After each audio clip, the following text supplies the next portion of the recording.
Hey there, grade 5. This is Mr. B, and we're just going to have a real quick video here about Southern slavery and the Underground Railway before you start reading Chapter 1 and answer some questions there.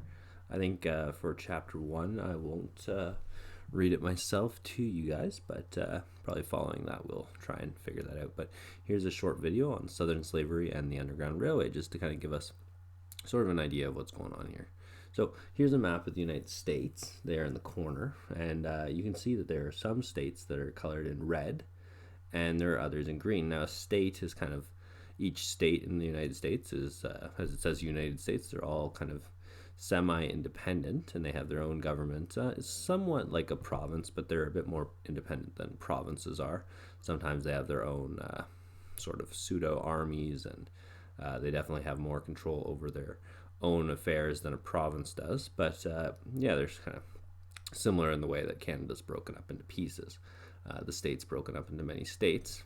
So this map in the 1850s is probably a bit after when our story takes place, but you see that the divide of free states and slave states. So slavery, as we saw, came across from, at least in this context, there's obviously been slavery throughout the ages. We even hear about the Israelites in slavery in Egypt, and Vikings captured slaves, which we'll learn more about, and sold them in Arabia, and people all over the place. Slavery is a pretty common practice throughout history. Now there was a bit of a difference in the kind of the way that slavery was done in this period that we're going to be focused on, where it was kind of like almost like a mass slavery and a big system. And so about 12.7 million, almost 13 million people were shipped to the New World. So the New World is kind of like South America and North America, all the Americas and the islands. That's kind of called the New World.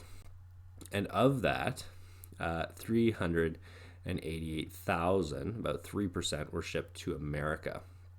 And the vast majority of those slaves were in the south of the United States.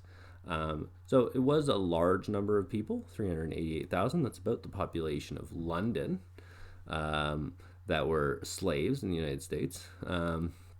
But in respect to the number, the whole number of slaves, it is fairly small. The majority instead were sent to the Caribbean islands to farm sugar, and to Brazil. I think about 4.5 million were sent to Brazil, and many millions were sent to the Caribbean. And that's why today, if you go to any of the Caribbean islands, you'll see that the majority of the people there are of kind of an African descent, right? So if we think about this in contrast, 620,000 men died during the Civil War, which was between the slave states and the free states, largely over this question of slavery. There was also other questions regarding state rights and other things like that kind of caused this whole thing, but slavery was really this sort of, central issue that kind of brought it about.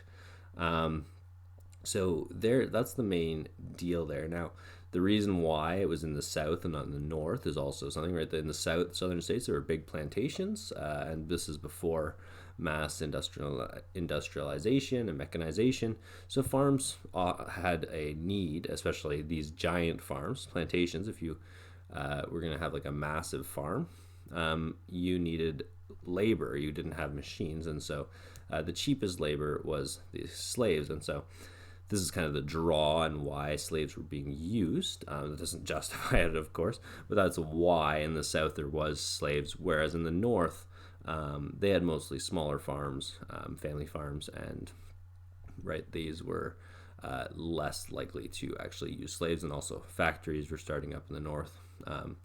And we also need to consider, right, because sometimes we can get this idea that maybe the north were the good guys, south were the bad guys, and there's some, it's not entirely wrong, I guess, in the moral categories, but there is something also to consider, that a lot of the slaves that were brought over were brought over on ships built in the north and run by companies in the north. So they were making a profit out of this themselves, especially because they were also using their ships to transport them to Brazil and other places. So the North was heavily involved in the slave trade, less so in the actual ownership of slaves. So you can kind of see how it gets a bit murky when you get into the details, right? And then the other thing to recognize is that most people in the South did not own slaves, and only kind of the wealthiest, I don't know, wealthiest people owned more than 100 slaves. And these were people who had owned just ginormous farms to grow cotton or other sorts of goods. And so most of the slaves were held by a few people. And really, the vast majority of people in the South did not own slaves. So that's something to consider as well when we're talking about this, not to get this sort of misconstrued as like people in the South were evil and people in the North were good. Generally, you can see that sin was all over the place in this whole affair. And even the reason why a lot of people in the North didn't want slavery to continue was that they didn't want Africans to kind of overwhelm or come in too many numbers to the United States. So there was racism in the North as a reason why they didn't want slavery, and they also viewed it as kind of an unfair advantage, I guess, in some way to the small. They had the ideal of a small family farm versus these massive farms in the South, and so there are these kind of different ideas floating around. Now, this by no means, the fact that there was not that many, comparatively not that many slaves in the United States, by no means belittles the fact that slavery was wrong and there were many abuses. And we kind of talked about this in class, that not all slave owners were absolutely evil, but there was like terrible cruelty in some cases. And this is the problem, right? I think C.S. Lewis talks about this, right? That the problem with slavery is actually less with the fact of slavery itself. It's the problem of sin, and when someone is put in a position of power over someone else and they're a sinful person that's put in a position of power, they're likely, and if not almost certainly, going to abuse that in some sort of way. And so if there was no sin, having a master would not be a problem because they would take care of you and look after you. But because of sin, masters are almost certainly going to hurt people. And this is why C.S. Lewis says that the problem with slavery is that no man is fit to be a master over another man.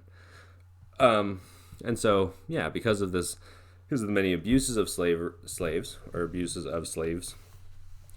Christians began to speak out about this problem. The people who mostly spoke out about it were called abolitionists, and they largely came from a group called the Quakers. Now we'll talk more about the Quakers in later chapters, but we'll meet some. And Quakers were a group of Christians that, regarded this as a real problem. Now, what we need to recognize is that the vast majority of Christians were largely silent about the abuses of the slaves, right? So those who spoke out against this for a long time were a minority in the church. Now you can look at this for a whole bunch of different perspectives, but this is something we probably have to be careful of today as well, when things might be, not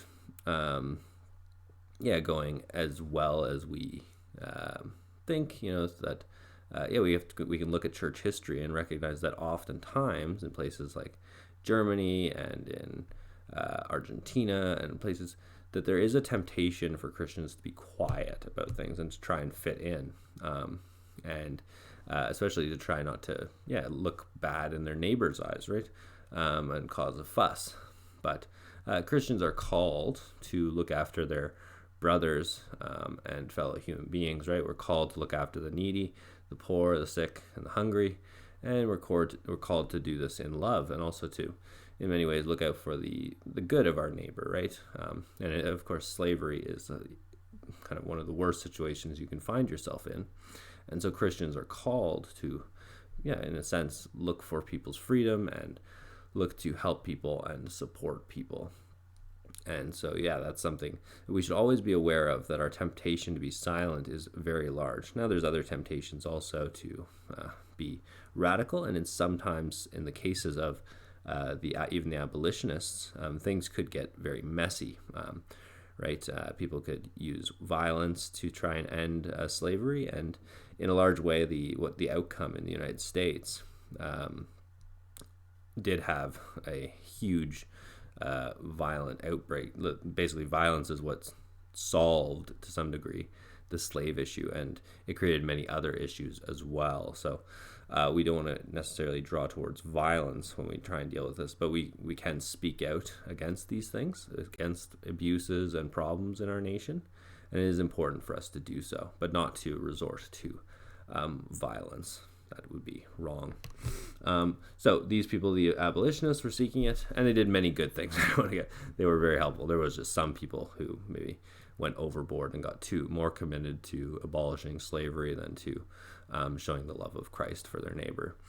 So what these people established was this thing called the Underground Railway. So it wasn't an actual railway, but it was a network of people who would help slaves get out of the United States. Now, this was because in the United States at the time, if you were a runaway slave and you were caught, it was the law that you must be returned to the owner, even if the owner is abusing you and hurting you, even if it was seen that you were hurt, they would still, by law, have to take you to back to the guy who's abusing you. And so we can see that in this case, right, the laws, just because the laws of men are not always actually good, they don't always reflect God's good character. Now, we do agree that order and this is a good thing, but there are sometimes laws in a country that are not good, and this would be the case of one, right? A law that's not protecting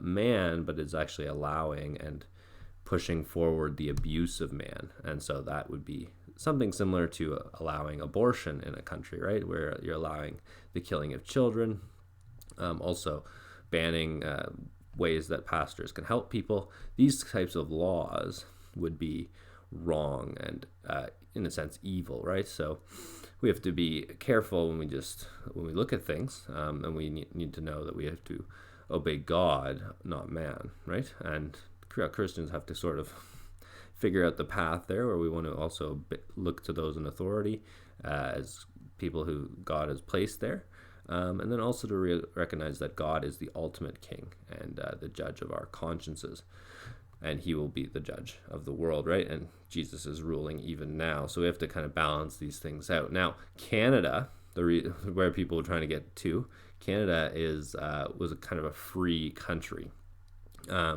So the reason for this was under British rule, slavery was outlawed. So people who arrived in Canada, which was a British colony, were free, right? They were not to be sent back as slaves. So this was an opportunity. If you could, as a slave, get to Canada, then you were free. So this network set up by the abolitionists basically got people to Canada, and then maybe help them a little bit to get set up. This was not like a physical railway, but it's called such because it's kind of like, it almost looks like, right, a railway with all these stations that you'd get to. Now, if you look in the South, it wasn't as well set up. So basically, a lot of the times the slaves would have to figure their way like north without too much help. And so once they got into the north, there were more people who were able to help them, while in the South, it was generally harder to get help. But if you look carefully here, you'll see that most of the routes end up going through the Mississippi River, which we'll talk a bit more about later. But yeah, the Mississippi River kind of goes north, and so a lot of them would use that river to follow it up north. And so yeah, that's kind of that, and that's it for now, guys. And I hope you enjoyed that quick little video, and I hope it was informative. Okay, ciao.